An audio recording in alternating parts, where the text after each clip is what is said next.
Next is our American Graduate Keep the Promise Education Community Town Hall. Your voice counts, too. What do you think about education in New Mexico? What can we do about the dropout crisis?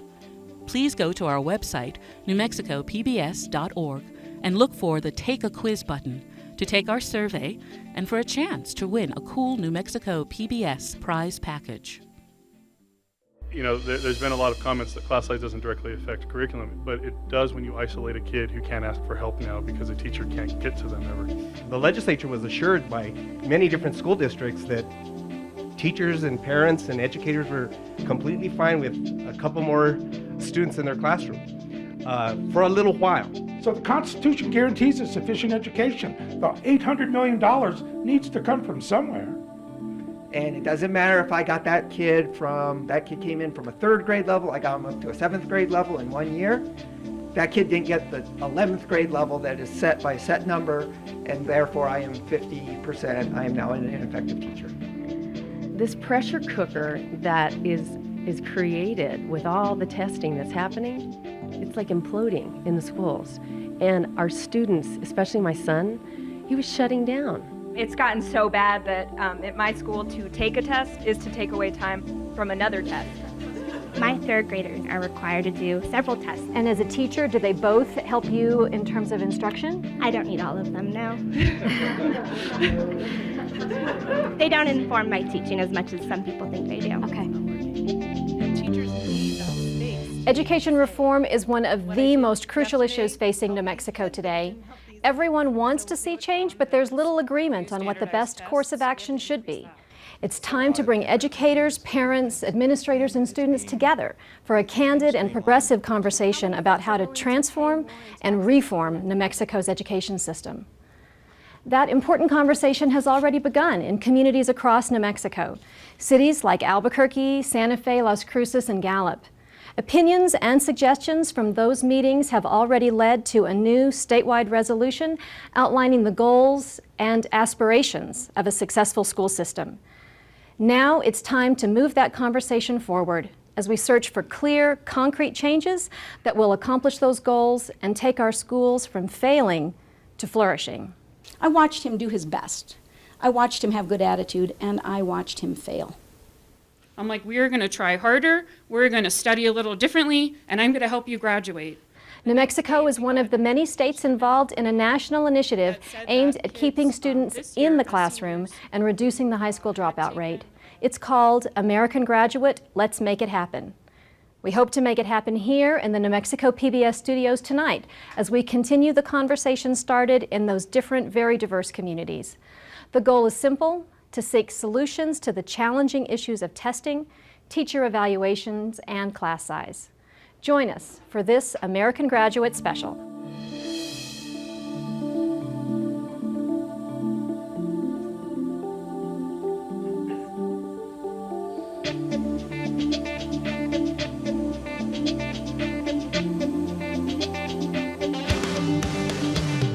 American Graduate Community Town Halls are part of American Graduate Let's Make It Happen, a public media initiative made possible by the Corporation for Public Broadcasting. We begin with the subject of class size. The participants at the earlier town halls framed their vision for New Mexico's schools this way, calling for well-maintained, inspiring classrooms with small class sizes that engage and foster a strong student-educator relationship. Here in New Mexico, class size is limited by state law. For example, we should see only 20 students per kindergarten teacher or 24 per 6th grade teacher. But since 2009, budget shortfalls and other challenges have prompted legislators to waive those limits. The result, some elementary schools have as many as 30 children in a class, and some high schools have even more. What to do? Let's turn to our audience for ideas. My class sizes started off huge this year. In my AP classes, I had 42 students. In my regular ed classes, they're holding steady at 36. The biggest problem that we have with the class sizes that are well over what we should have is students get lost in that shift. So, there's been a lot of comments that class size doesn't directly affect curriculum, but it does when you isolate a kid who can't ask for help now because a teacher can't get to them ever. And then added to that, my 42 students in my AP class that ended up being a 34, that means 8 kids went away from my class, but they didn't necessarily go into other classes. So you can see the isolation and the alienation that's happening to those kids already. So the kids are drastically being affected by the fact that they're easily overwhelmed in a class size that's big. They can't stay focused. They're not getting the help that they need to get back on track. So that's basically what class size is doing right now. Okay. In 2009, that's when New Mexico started this process of waiving the class size limits. By any chance, were you a teacher before 2009? Yeah, early on, basically, we were capped off at 160 students. Ideally, you'd want around 30 kids. So you wanted to have somewhere around 150 total students. What we've gotten to now is we're almost 30 kids over that. So I have about 180 students that I teach. So that's 30 more papers to grade. That's 30 more interventions that need to take place if those kids are struggling. That's potentially 30 more special needs cases that you need to help, especially since we're trying to streamline some of our special ed kids and our Asperger kids and our autistic kids. Problem is if I can't give them the attention that they need, those are the kids that we're going to make flounder first, is the kids that already struggle in school. Okay. I'd like next, if I can, to talk to Sisto Abeyta and get a little bit of context around why we see some of these shortfalls in terms of the funding. The shortfalls that we've started to see in 2009 was based on the fact that New Mexico's economy was in a recession with the rest of the country. So we had to make some hard choices at the state legislature to determine what was actually going to continue to be funded and what we could fund to the proper levels. A lot of factors came into the decision of pulling back on some of the funding towards education, which many of you as educators saw, a decrease in funding towards library programs, after-school programs, additional programs that would have assisted you. In that, we also, different school districts determined that possibly maybe we don't need to hire another teacher for this next year. Maybe we can put in a couple more students in those classrooms. And the legislature was assured by many different school districts that teachers and parents and educators were completely fine with a couple more students in their classroom for a little while, until we could get back to those funding levels where we could continue to fund education at the level that it deserves to be funded at. What's happened over time is that we've seen a slow comeback of the economy here in New Mexico. We've been trying to figure out ways to make sure that we fund it at the proper levels, but the issue keeps coming back that we have too many students in the classroom. We've had, over the last couple of years, we've had 3 independent studies that have been presented to the legislature, and we're talking about an $800 million price tag for the state of New Mexico to get our students to those statute class size that we'd like to see. $800 million is what it would cost us to go back to following the law as it's currently written without the waiver? Did I understand that right? Along with the waiver, we've still had abundant growth. So it's that along with everything else that's come along through time. So we've opened more schools, we've had a little bit of a population growth. We've seen, because of the economy being what it is, we've seen families being uprooted from smaller rural communities into larger metropolitan areas. So they're getting a larger chunk of the pie. But they're still dealing with, those classroom problems in towns like Reserve, where they have, 45, 50 students to a classroom, but they don't have the infrastructure or the tax base to build a new school, build a different classroom, fund a teacher, because that's the other problem, is getting high quality teachers to rural areas. Thank you. I've been in regular classes before with as much as 42 students. When you have a larger number of students in a class, each student that you have like a little less personality is taken out of the classroom. You just have a closer relationship with your teacher when there's a smaller class size. Okay, very good. Thank you. Education is a relationship between the teacher and the student. It's just like, if a child is well prepared to come to school, it's because the relationship between that child and their parents has been really good relationship, and it's been well taken care of. It's the same thing in the classroom. So if I, as a teacher, have time to know each child, then I can individualize a lot. If I don't, then it's going to have to be a lot less individualized, and so it won't be as appropriate. It's the same thing as a parent looking at their children and saying, well, they're all alike, I'm going to treat them exactly the same, or looking at your child, each one differently if you have more than one, and knowing that they have different needs and being able to apply, different methods in rearing them. Same thing with a teacher. The ability for you to be adaptive is limited when the classroom size grows. Absolutely. Are you another person who has experienced the difference between class sizes before 2009 and after? Yes, at the high school and at the middle school, they have expanded just horrendously, really. Right. Yeah. Makes sense. One of the ways that I think about education is I study teaching from the other side. So I study how teachers and children listen to each other. And I think a lot of us have a vision of teaching as the teacher stands in front of the room and just talks at kids. And so it's okay if you have 45 kids in there because it's just the teacher talking. But education is really about it's building relationships with children. It's not the teacher talking at children that makes education work. It's about children being heard and responded to so that you can listen to what are their questions? What are they excited about? And if we're doing education right, your questions and your ideas have to be heard and it has to become part of a conversation. Is there anyone in here who can speak or knows anything about adaptive teaching strategies or things that teachers can do to make a fuller classroom work well? Is there, One of the things I see here in New Mexico is that there's a tremendous wealth of the family and community members there who have a number of different talents.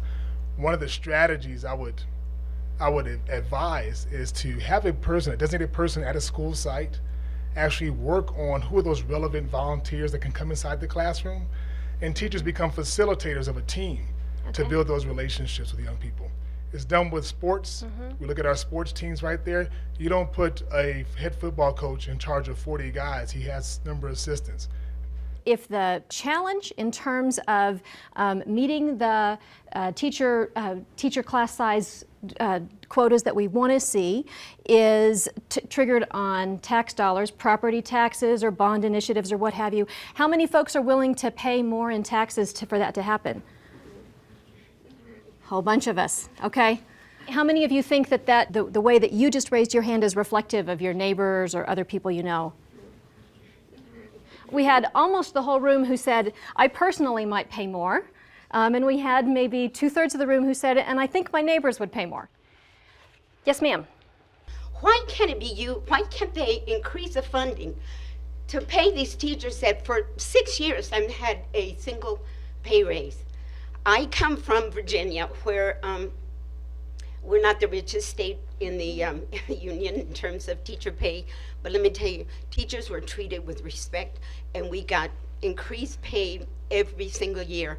And I cannot believe that this incredible, cruel treatment and this abusive treatment of teachers, to not give them the support they need, resources, financial, and then to increase the responsibilities that are being imposed on them. I think that something has to be done. I think we need to put pressure on the people in the legislatures to push for funding increase. Teachers in the room, have any of you had a pay increase in the last 6 years? So a couple folks have. When you talk about this tier system, people may have been getting raises. Do you get what I'm saying? So like there's tier 1, tier 2, tier 3, and they all come with an increase, or they become nationally board certified, and there's a stipend for that. So when you talk about like a straight increase, this last year was what, 1%. It was almost insulting. It wasn't even the cost of living. But I don't think that that's even really where teachers are concerned. Yeah, teachers would like to get paid more for their work, but I really think that what teachers want is an environment where they can do their jobs that they know how to do because they're professionals and do the best that they can for their kids. And if my funding went up for my classroom and my job became easier to do because of the funding in my classroom, like, you want to give me a raise, I'll take it. But really what I think teachers are fighting for is an environment where they can do their job better. One of the things teachers are being judged on is the environment of their classroom. And I was just speaking with a teacher 2 days ago that was downgraded on their observation evaluation portion because they had 44 kids in a science lab that was designed for 24 kids. So they gigged her basically on the fact that she wasn't creating an educational environment that was conducive to the best learning strategies. And you know, she can't. There's no room in that lab. And so it's kind of a catch-22, and I know we're going to talk about teacher evaluation. We move next to the topic of testing, and it's admittedly a hot-button issue. The resolution generated by the regional conversations calls for supportive state and local educators that promote student and educator-friendly policies that prioritize teachers and learning before testing. That said, many parents and educators do believe that standardized testing plays an important role in our education system. So why are some people upset? And what do tests tell us about student achievement? How can we achieve the right balance between time spent on instruction and tests? My third graders, they're 8 and 9, are required to do several tests 3 times a year. They do DIBELS, they do STAR reading and math, they do MAPS, and then we do the SBA. A lot of these tests are on the computer. So in addition to taking hour-long tests several times a year, I have to teach them how to log on and how to find their answers, and it takes up huge amounts of instructional time. And as a teacher, do they both help you in terms of instruction? I don't need all of them now. They don't inform my teaching as much as some people think they do. Okay. I teach English language arts, so that means that my kids take lots and lots of tests. This year, the juniors at my school will take over 50 hours of standardized tests. All of those are mandated by the PED except for 6. It's a huge, huge burden on the kids and on us.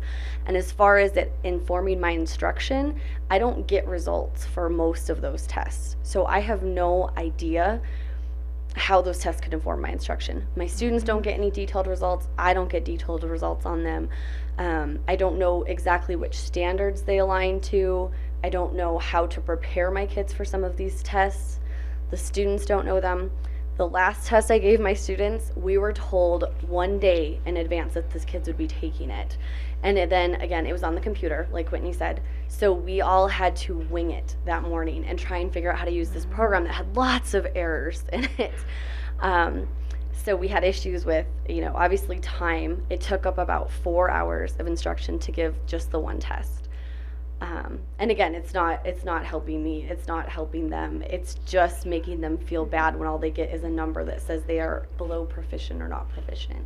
And this test is associated with the SBA, or this is one of these add-on tests? So the one I'm referring to is called the RIA. It's our like benchmark type standards-based assessment that we have to give in English and math 3 times a year. But then the kids also in high school, they have an excessive amount of what's called end of course exams. The teachers don't see those in advance, the kids don't know how to prepare for them, but it's their backup exit exam if they fail the SBA. So right now there's about, I think, 12 required EOCs that high school students have to pass if they fail the SBA. And what's an EOC? End of course exam. Okay. So they take that in all kinds of different classes. The PED started that last year, and they took it in science, history, English, and math. Just juniors, and now there's EOC tests for all 9 through 12 grade levels in those content areas, in the core content areas. Thank you, ma'am. I've had my kids in the public school system for 8 years now, and my younger son, he is a 5th grader, and I've withdrawn him from an A school in Santa Fe. That's how a school is graded in the public education department. So you're saying the A to F school grading system, you've got a son who's in the A system, but you pulled in the him A out. system, and I withdrew him. And I told the principal, and she does a fantastic job, and she asked why I was doing that. And I just said, I am happy for you, and you do a great job, and it is your job, and I understand the pressure that you're under. But testing and the SBAs and all the pressure that all this testing is putting on the teachers and our children is just, the parents, we don't care about any of that. We care about our children learning in a good environment. And this pressure cooker that is created with all the testing that's happening, it's like imploding in the schools. And our students, especially my son, he was shutting down because it is a non-creative environment. Everyone is held to the test, teach to the test, so that you can maintain that A grade or B grade.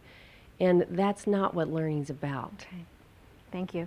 And just as a reminder, SBA is standards-based assessment, and that's the principal evaluation tool that we see throughout New Mexico public schools. I'm taking 15 standardized tests this year. That includes end of course exams, discovery tests, NMSBAs, my AP exams. We're testing so much that I know that when my brothers and sisters went through high school, and they're much older than I am, they learned in an environment where they were tested based off of what is taught, but I'm taught based off of what is tested. Okay. And I think that's pretty awful. Is the range of tests that she just described typical of a high school student? It's certainly true. There's the SBA, which is set up for both school accountability and whether a student can graduate. If a student doesn't pass the SBA, there are the end of course exams, which is maybe another opportunity they could get to get that graduation requirement met. Lots of schools make them take both, though, because we don't get the results till months later. And so once we've administered the SBA, we don't know, we're not going to get the results for that till later. So let's make them take the SBA, the EOC, end of course exam, get that taken right away. To increase the likelihood that they're going to pass one or the other, right? Pass. Okay. And this is such pressure on the kids, they leave school. Okay. I teach kindergarten. I have 19 students. We test them on what's called the Universal Screener. Each of these tests has to be done individually and orally. Obviously, this is kindergarten. Then we do a progress report. After the progress report, we do what's called a new SBPR. That's about 45 to an hour per child, individually, outside of the classroom. Then after we do that, we come back to another screener on top of all of the unit performance assessment tasks. Then we do the DRA. So this happens all year long. And the DRA stands for? It's a reading test that we give our kids both in the winter and in the springtime. So if you add up all of that time, I'm outside of my class about a day and a half per week of just testing. The entire month of November, which was a short month, was nothing but testing. Okay. I'm also a parent of a almost 13-year-old, and my son does not test. I opt him out, which is my right as a parent to do so. So he has not taken the SBA, and he will not take it at all throughout his public education. How come you don't want him to take the tests?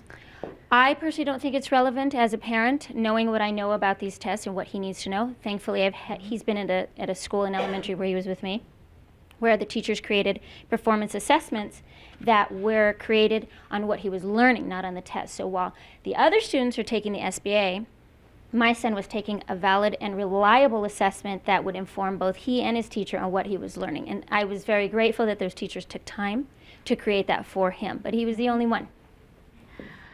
Who else has comments about the testing situation? Yep, let's go right here. So I want to share a story about something that happened with some of our seniors this year. So last year, with all the testing, they were juniors last year. They took the SBA, and a lot of them don't do well on tests. You can look at PED's website and see that a lot of students who are living in poverty, they just don't test well, right? So most of our kids don't. So to make sure that they had multiple opportunities to graduate when they were supposed to graduate, we also gave them an end of course exam in science. So the kids last year as juniors were taking physics. The only end of course exams available were chemistry and biology. So we thought we'll give them biology. They took biology a couple years before. Maybe they'll do okay on that, right? So they took it and a lot of them didn't pass. Months later, we find out on the SBA results that other ones didn't pass that either. So I had a core group of kids that I was working with in my department to try to get them to pass another chance at the EOC biology exam just this past September. We did a lot of these special workshops for them. We were all gung-ho about it. The kids learned a lot more vocabulary than they ever really had before. They came out of the end of course exam proud that they recognized a lot of the stuff that was on the test. Mm-hmm. I told them I was so proud of them. And then we graded the tests and none of them passed it, right? So I had to meet with these kids and say, I am so proud of you and all you've learned, but this test says that you did not pass and you may not graduate. Okay, miss, so what are we going to do? What can I do? I'm like, we are going to try harder, we're going to study a little differently, and I'm going to help you graduate. The next day, we got a notification, a memo from PED that said that kids this year as seniors who had taken a class as freshmen or sophomores no longer had to pass this test that originally they had to take, right? And they had to pass it.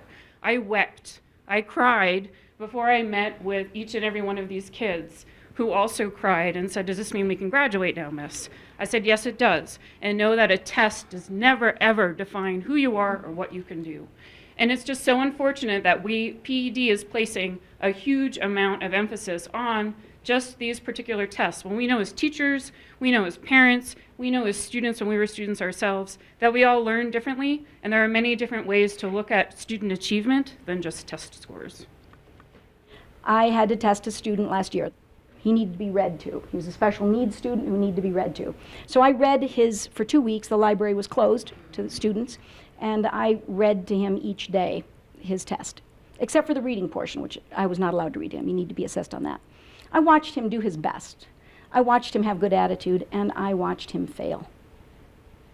It was upsetting to me, and I talked to the special education teacher, and these tests are administered in spring. It was the SBA, and he said it takes him till the rest of the year to get those students to feel okay about themselves as students again. That these are tests that are difficult for many students who are able to achieve within the norms to do. And he had to do it, and a number of his peers did. So I felt compromised watching that. There are a lot of people who support the use of the standardized test because they say that the workforce is changing in America and that we need students with a more complex skill set, and that we need to be able to evaluate how well they are or are not meeting the benchmarks that we see as a nation in terms of the desired skill set that our kids would have. Does anyone in this room have anything to say about what's helpful or useful about testing? Yeah, right here. I don't think the educators in here have an issue with testing. I Okay. think it's the multitude of testing that takes place. And we as educators, I think we differentiate our classrooms, whether we have special education students in there, whether we have bilingual students in there. There's certain things that we try to assess throughout the year to ensure that they are acquiring X, Y, or Z content. And I think the way the implementation, the facilitation of the standardized testing is taking place currently, and the high stakes that are attached to it, whether it's a school grade or an evaluation piece for a particular teacher, I think that's the frustration in which many people are feeling. And how can we, in the system that is being promoted currently, say a kid is a kid is a kid, when we spend 100% of our time differentiating for the multitude of different kids that we have within our system? I was a terrible test taker growing up. I'm still a terrible test taker. I mean, please don't go back and look at my NTE.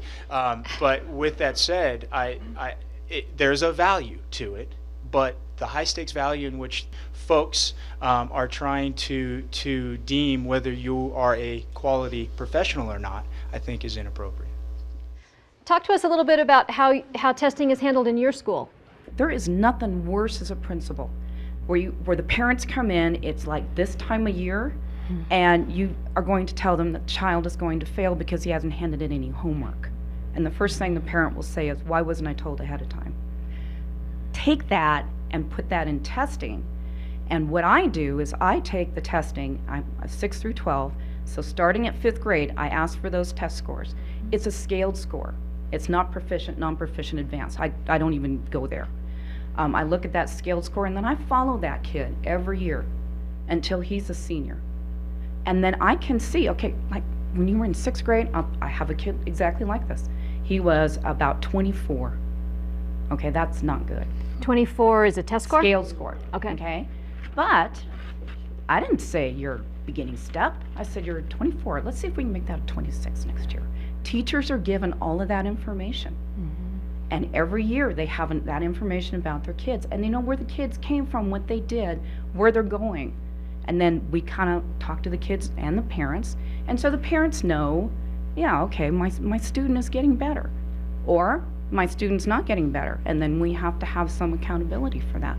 But I only do, because I'm my own district, I only have the end of course, which that was during the Richardson administration. That's when that law was passed. We just kept putting it off.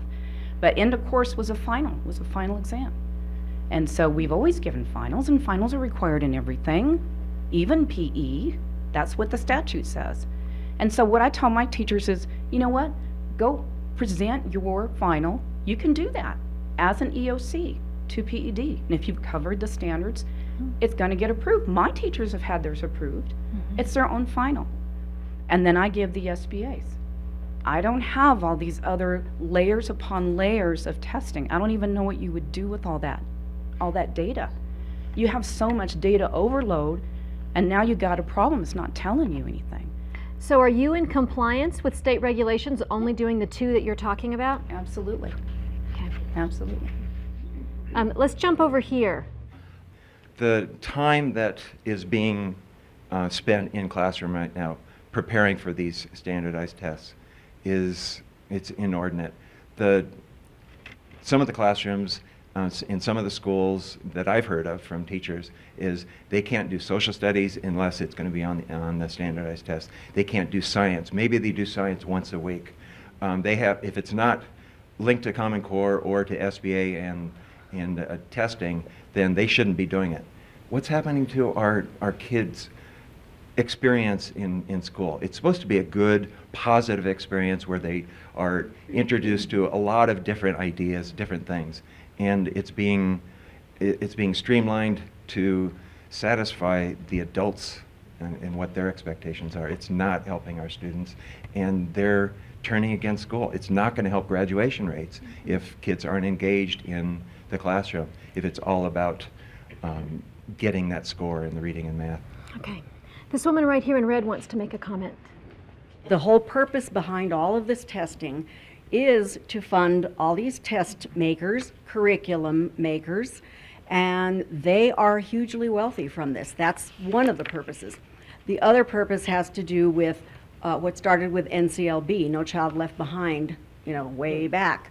And that had to do with, supposedly improving our schools, but it was more of a way of blocking in schools and rating them. But now, A, B, C, D, F, we know exactly which are the really bad schools, of which I'm counselor of 600 kids in an F school, and they're wonderful kids. And so now, a lot of people are thinking schools are terrible, teachers are terrible, the respect factor is lost. It is a huge success for people who really want to move all of that money to private funding, to private education in some way. We did conversations like this over the last few years when No Child Left Behind was the guiding principle of the day. And we had a number of people say, the A to F system or growth model systems, those are better than the status models like No Child Left Behind was, where you were proficient or you weren't. You either hit the benchmark and you wouldn't, or you didn't. The approach we're talking about now is about growth, right? Is it better? I think it's not at all better.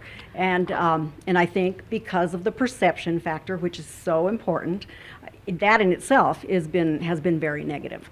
I started teaching in 1975, and I have students who have gone to Yale and Harvard. I have students who are principals now. I had students who are functioning beautifully, and I didn't have to test but maybe once. I was tested maybe once a year or maybe once every 3 years in my own education. Does anybody else in the room have an opinion about whether the growth model approach is better than the status models? Yep, why don't we go right here? I think a growth model is better than a status model, but we're not using a growth model. What we call a growth model is not a growth model in the way we're measuring it. What we call growth model is somebody looking at one test taken one day of the year. If they don't hit a certain benchmark or a certain cut score on that test, that's 50% of my evaluation right there. And it doesn't matter if I got that kid came in from a 3rd grade level, I got him up to a 7th grade level in 1 year. That kid didn't get the 11th grade level that is set by a set number, and therefore I am 50%, I am now an ineffective teacher. We are moving into teacher evaluation, so we'll have a chance to talk a little bit more about that, and that is our final topic for this town hall. This year, New Mexico's Public Education Department launched a new system for teacher evaluation. It includes improvement on student test scores, observation, and other measures, including attendance. Student academic growth makes up a full 50% of the teacher evaluation. What are the potential advantages and drawbacks of this system? I am one of the NM Teach Advisory Council members. I was appointed a year ago by the PED for that position. I will tell you, as my experience being on that advisory council, that my voice have not been heard. It, in my opinion, I call it the rubber stamp group. It was designed for us to say that we were active participants of this group with our names attached to it, with minimal, if any, input.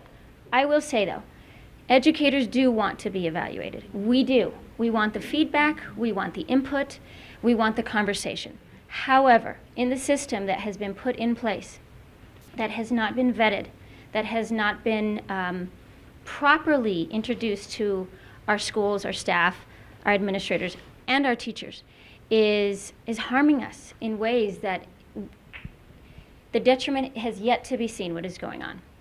Currently, we, as we know, we have a system based on a pie. 50% of our evaluation is based on a test score. The other 25% is the observation. The other 25% is other measures where districts had the opportunity to submit what they wanted. That was their voice. I will tell you that APS's options were both declined. One of them, we wanted to use student surveys, and that was rejected. So we defaulted to the 25% of attendance and the PDP. 10% PDP? PDP, which is our professional development plan, which is what we've always done in the past. 15% of that, 10% of attendance. Now, the attendance piece is really difficult as well, on top of everything else. I will tell you personally, I am a mastectomy patient. So for me to have to miss 10 days is what has to happen. Thankfully for me, that occurred in the summer, so I did not have to miss school. But I am certain that there are other teachers in my position who maybe are going through chemo, who are going through very difficult things, and to be told that you are ineffective 10% of your evaluation because you cannot be there is highly demoralizing. Additionally, the 50% on a test score. I mean, I don't know how anybody can understand how that in any way really ranks how well a teacher does. Now, just to be clear, the 50% on the test score is a benchmark number, or it's based upon growth? Is it comparing how the student did on that test last year to this year, or over time, or is it just that one marker? Well, let me say this as well, that what I'm saying right now can change tomorrow, or the next week, or the next week. I am giving you information as what I know as of right this second. So, and it does change. There are emails that go out very, very regularly on different changes. As it stands right now, SBA happens one time, and that is a snapshot. So if your 50% is on the SBA, that's a snapshot. For kindergarten, it is the DRA, the reading test, which is given twice. So it can vary depending on what group that you are in. 14 states right now have student growth, student academic growth as 50% of their evaluation. So we're not alone with that 50% number. The real interesting thing to see will be to what degree is this successful here, and is it successful elsewhere? What are your thoughts in terms of the new evaluation system we're seeing this year for teachers? I was on the governor's effective teaching task force, which was the first one.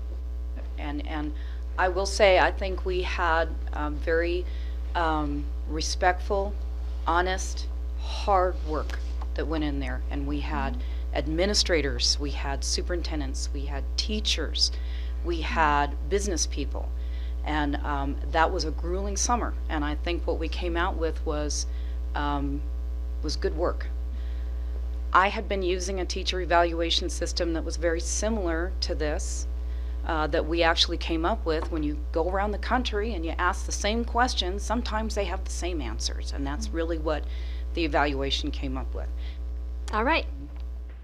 Let's come right over here to Sean for a second. You know, I lived under this evaluation system this year, and I got a really good evaluation. Congratulations. And I still think it's an awful system. And this is the reason why. I think I got a fair chance. I think my administration team did what they could with the limited system that they have. But 50% of my, I have to disagree respectfully. Like 50% of mine's not based off of the test that I do. I'm social studies. I don't get tested. 50% of mine's off of a letter grade that literally reflects nothing I do in the classroom at all. And by the way, I want to point out that the letter grade system was so complicated that when we asked somebody to disaggregate it for us, they couldn't from the state.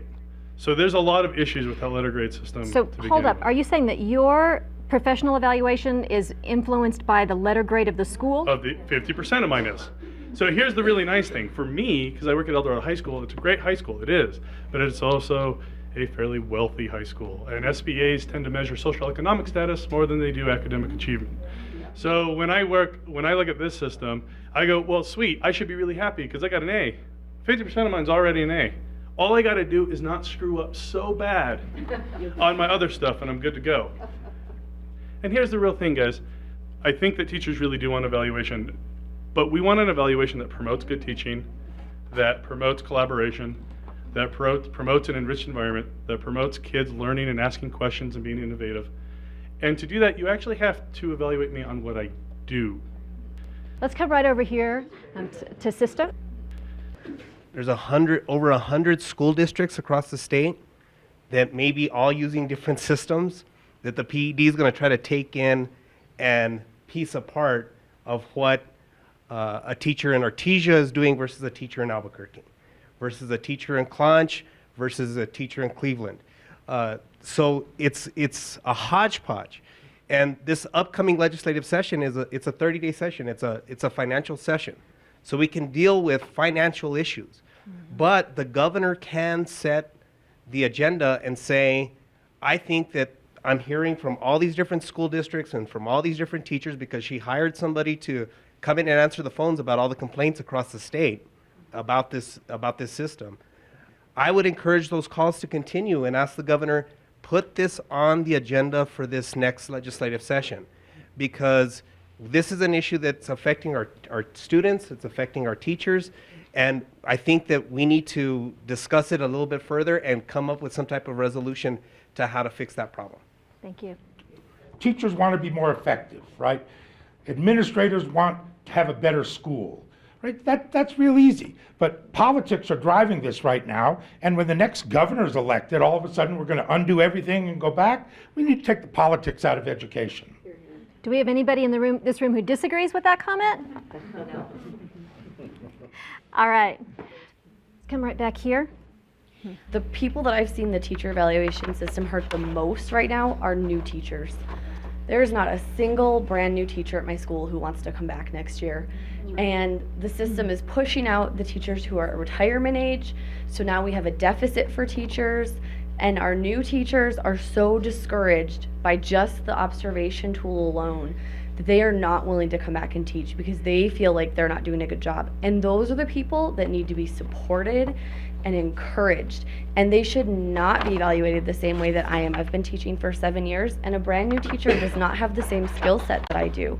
And they should be helped, and they need to be evaluated differently so that we can keep teachers in the profession. Yep, right here. It's my second year, and we rolled out Common Core, and we rolled out teacher evaluation, and so I feel like I'm a master, or a jack of all trades, and a master of maybe two, and I feel like it doesn't set me up to be a successful new teacher. I'm trying to learn all this new stuff, and I can't do it all at once, and it's scary. Fair enough, thank you. Yep, right here.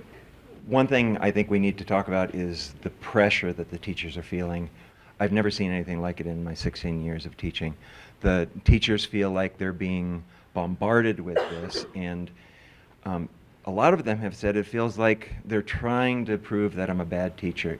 We don't mind, using those scores to help inform our instruction, but if we're talking about an SBA and they're taking maybe 5 tests in a week, in 1 week towards the end of the year, and their parents just told them that they're being divorced. That one test is high stakes for that student and for that teacher and for the school, and it's just not a fair assessment of the teacher's ability. When we had these renowned researchers, Charlotte Danielson, we had conversations with Ron Ferguson, their number one predictor of failure was rushing a system too fast.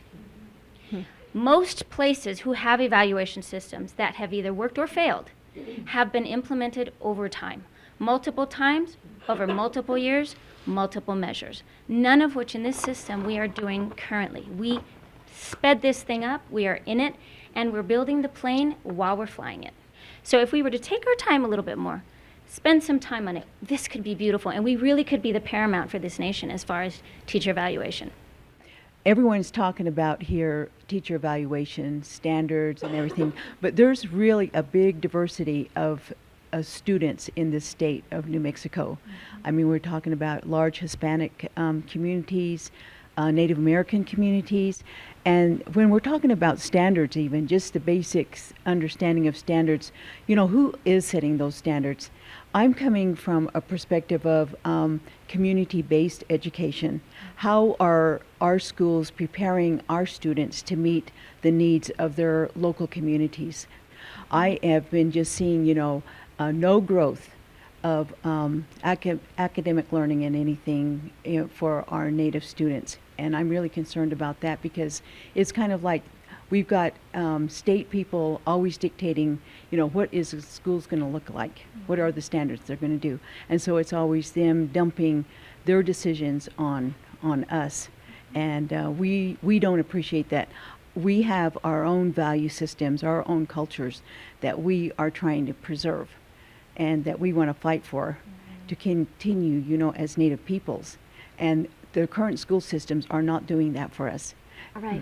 Thank you, Gloria. So before we completely conclude this town hall, we have some ideas or immediate next steps that we'd like to look at in each of the 3 areas. So in the first area, which you recall was class size, we've got 3 specific ideas that surfaced from your discussion. That includes restore the previous commitments on class size and funding is the way that's positioned. Second recommendation, utilize support from volunteers. That includes student peers and business people. And the third one on the class size issue is support teachers specifically as it relates to their environments, competitive pay, and pay increases. So who's got some comments on these 3 potential actions? As far as restoring the previous commitments, the first response from legislators is going to be can't do it. We just don't have the money, because that's been the answer for many, many years. We really need to look seriously, everybody in the state, of getting a commitment from our legislators that it's our right to look at the permanent fund, the land grant permanent fund, opening it up not only for preschool, although that's a good idea, but opening up, he said it's going to take 800 million, I believe he said. Well, I think we need to take $1 billion out of the 12 to 16 billion that is sitting in our assets, and that needs to be put to a vote to the public in the state, because it's not any of the legislators' money. Even though they would tell you differently. They cannot stop the people of New Mexico from deciding whether we in fact do need more money for teachers and for education. We have to make sure that people understand that education is economic development. Once we have a strong workforce, those high-tech jobs, those great jobs, we can attract those here by saying, these students are the best and the brightest that we have to offer. Come to New Mexico and bring your businesses here. Pulling down out of the permanent fund is going to be difficult because it's not $800 million one shot. It's $800 million every single year. And so, and even though the actuarials say that money's going to is coming in, we still have a lot of other things we have to pay for in the state. But one of the things we can look at that we can start looking at, I mean, I've seen in the legislative session where we had a bill that came in front of us and said, this is only going to cost us $30 million, this tax credit towards this industry. A year later, it's $300 million. So when you start hearing legislators talking about economic development and those things, education is the best thing we can invest in right now, and it doesn't cost us a thing, and we don't have to give anything away to anybody else. Ryan? If we're talking competitive pay, I think we need to be talking competitive with other states that pay their teachers well. If we're talking merit pay, I don't think that works because we don't want teachers competing against each other. We know that collaboration works Okay. well. Thank you. In 2008, the legislature released a study, a 2-year study that they'd done, that showed in order to deliver a sufficient education in New Mexico, they needed to increase funding by $350 million. They've cut $450 million since then, so the Constitution guarantees a sufficient education. The $800 million needs to come from somewhere. These next 3 items are related to testing. The 3 inputs that people heard repeatedly from your conversation was 1, a suggestion to decrease the number of required tests, 2, to provide adequate technology infrastructure for testing, and 3, to use data to show progress, inform instruction, and address individual differences. What do we think? Yep, right back here. So I think it's important to decrease the number of required tests, but I also think it's even more important to take the weight that we put on those few standardized tests. We have to decrease that. So where a kid is expected to pass this particular test to graduate, or whether 35% of my evaluation score is based on a test at the end, that's just too much. So we also have to make sure we're not just talking about the number of required tests, but how heavily they're weighted when it comes to evaluating teachers, kids graduating, and the A through F thing with the schools. All right. Yes, right here. I think the people need to realize just how high stakes these high stakes tests are, and I challenge the legislature, Governor Martinez and Ms. Hannah Scandera, to take these full batteries of EOC tests and SBA tests and be willing to publicly have their scores posted online. All right. Let's come right over here. Yep. We really need to decrease the number of required tests. It's gotten so bad that at my school, to take a test is to take away time from another test.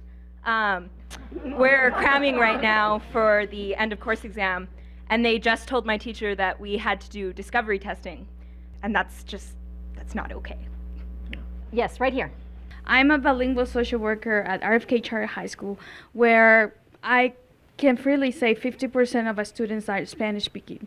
So we really have to talk about how this state is so multicultural and multi-different, like Native Americans, people who speak Spanish, and that's their language, and who we are to tell them, you don't need to speak that Spanish, and we're going to test you in a different language based on a different culture to see if you're smart enough to survive here. All right, we're going to go to our next and last slide. And in this last one, we're dealing with the issue of teacher evaluation. Ideas that were heard were 1, evaluate teaching proficiency, collaboration, and environment. 2, implement over time, adjusting accordingly. And 3, evaluate based on the needs of diverse local communities. What do you think about that? Yep, Sonia? Parents are the consumers of public education, and the more that we inform parents about their rights, their voice, I think that's where this will begin to take its shift. So I think a huge action step is going to be involve a lot more parents in the conversation and let them know what their rights are, because they are the consumer, so they ultimately have the final say. All right, thank you. Who else has a comment here? Yep. The best way that we can learn to teach better is by looking at what are we doing, what's working, and what's not working. And teachers need that space to be able to say, what I did yesterday helped these kids, but it didn't help these kids. So now how am I going to improve my instruction to make it better? And so a teacher evaluation system has to support that kind of teacher learning. We're not going to evaluate our way to a better teaching system. We need to teach our way to a better teaching system. And so the best way to improve education in New Mexico is to support teachers to become better teachers. And just a quick way of thinking that is, we've got this new thing in New Mexico called the Common Core. And I'm a math educator, so I help prepare new teachers to learn how to teach math. And the Common Core requires a sea change in instruction. It's not just teaching kids how to stack numbers to do a standard algorithm, it's teaching kids to learn a conceptual understanding of number. And that means that you need to have discussions with kids so you can understand their thinking. And if we don't have space to do that, to help teachers learn, not just learn a new way of teaching, but learning a new way of teaching that they've never even been exposed to, because that's not how they learned math. And so this system has taken away opportunities for teachers to learn those things as well. Nice. And so it's just a real conclusion. And just one last quick point, what I see is a lot of finger pointing. So it's the kids that are the problem. Oh, it's the parents that are a problem. Oh, it's the teachers that are a problem. And if we are going to improve education in New Mexico, we've got to have a strong image of ourselves. And this comes from Lourdes Malaguzzi, who talks about, who's one of the founders of Reggio Emilia in Italy. It's an early childhood education. And he says the most important thing is that we have a strong image of the child. And that means that we understand that every single child is intelligent and beautiful and has desires and has ideas. But I think we need, in New Mexico, we need to extend that beyond just the child to also seeing that our families are beautiful and intelligent. Nice. And that our teachers are beautiful and intelligent. And by pulling together that way, that's how we're going to improve education in New Mexico. Very good. Thank you. All right, on that point then, we are going to conclude on this piece of our discussion. And one of the things that I just want to point out is that the resolution that was discussed today will be presented to lawmakers in Santa Fe on January 20th. Meanwhile, the folks here at New Mexico PBS will keep a close eye on any education reform measures that might arise in the upcoming legislative session. And issues that might arrive all start with Governor Martinez's State of the State address next Tuesday. You can see that speech live starting at around 1 p.m. You can also keep up to date with the legislature on New Mexico in Focus every Friday night at 7 p.m. and online at nminfocus.org. For more on the American Graduate efforts and how you can get involved, just head to newmexicopbs.org. With that, I'm Heather Ballas. Thank you to our audience for coming today and to all of you for watching.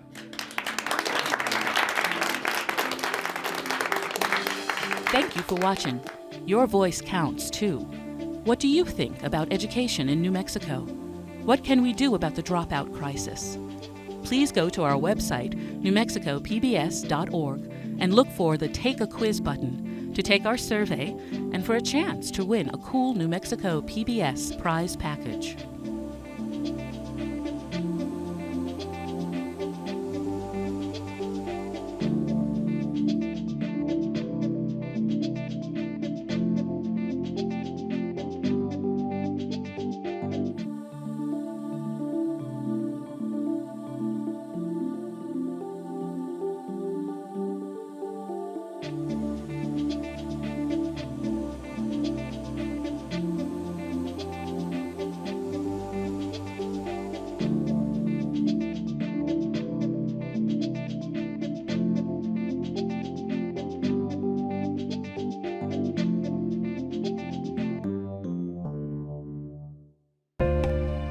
This program is part of American Graduate.